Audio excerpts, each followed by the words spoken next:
He don't. Ain't no fucking thing. I know for a fact. I was looking at him again last night. That boy ain't got no power. He ain't gonna knock nobody out at 54. And you believe your son has more power than him? Vicious. But how can you assess it if they haven't faced each other or a common opponent? For example, Jair Tucker did an interview. He said my son hit harder. I got Steve Cunningham, who's from Philly, said he's seen Boots many times, seen him spar. He watched my son work. He said, well, Boots ain't throwing them things like that.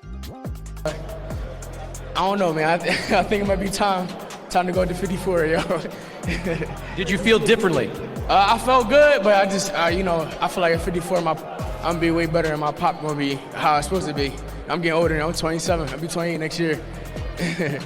On April the 12th, 2025, in Atlantic City, Jaron Boots Ennis out of Philadelphia, undefeated, is taking on Emantis Stanionis, undefeated.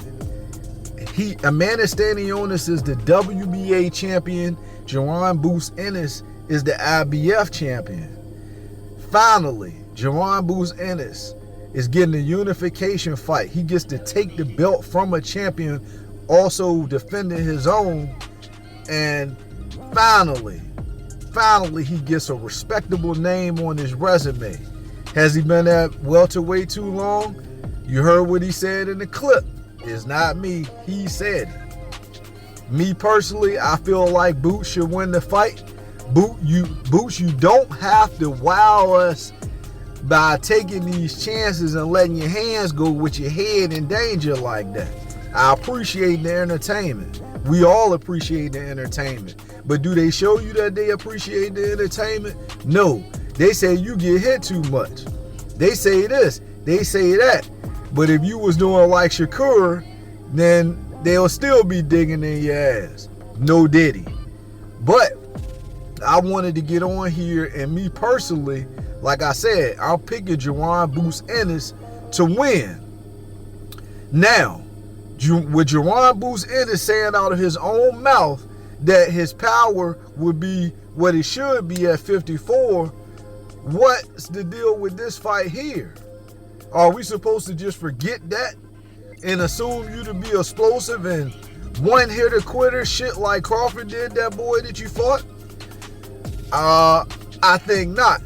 I'm going off of what you said, Boots. Your power ain't hitting like that. So, with Stanionis being a come-forward guy, that's right. That's all you need. That's right in your wheelhouse. Man, you should be like a kid in a toy store right here, man. You don't know which shots you want to hit him with. Now, from the research that I've been doing, I don't know if people are hyping Stanionis up or what, but people are saying Stanionis can fight. People are saying he's much more craftier than what meets the eye. I can't believe it. I think Stanionis is pretty crafty. I have seen Stanionis hurt. I don't know how Stanionis wins this fight. Maybe he can hurt Boots. Maybe Boots is drained at 147. Maybe his head is drained and the water balance is going to work against him. I hope not, because I like Boots and I want to see him achieve his goal of being undisputed at 147. But I think there'll still be 2 belts that he'll have to get. And boy, you look way too big, Mr. Boots Ennis, for 147. I do not want this same stuff that happened to Spence to come back and happen to you, big dog. Man, nutritionist, being disciplined, all that stuff is cool and everything, man. But when it starts affecting your pop, then it ain't worth it, man. Now, if you want to run around and win a decision to get them other 2 belts, you got the talent to do that, Boots. And then some. But, like I said, when the water ain't getting back to your head, it makes your punch resistance a little bit lesser. So, we'll see what happens. But like I said, we're 10 days away. I'm not a casual. I'm a hardcore boxing fan. I love casuals. I love the fact that the sport is growing. I can't wait But I'm going to end it like this. Should I bet on the KO? If my man saying that his power ain't what it should I bet on the decision? Should I bet against Boots? Man, I'm all over the place. I really don't know what to do. I want to go with the KO because Boots, he can crack. But the way he was putting everything into these shots, man, and I mean, he was putting a lot of mustard on these shots, man.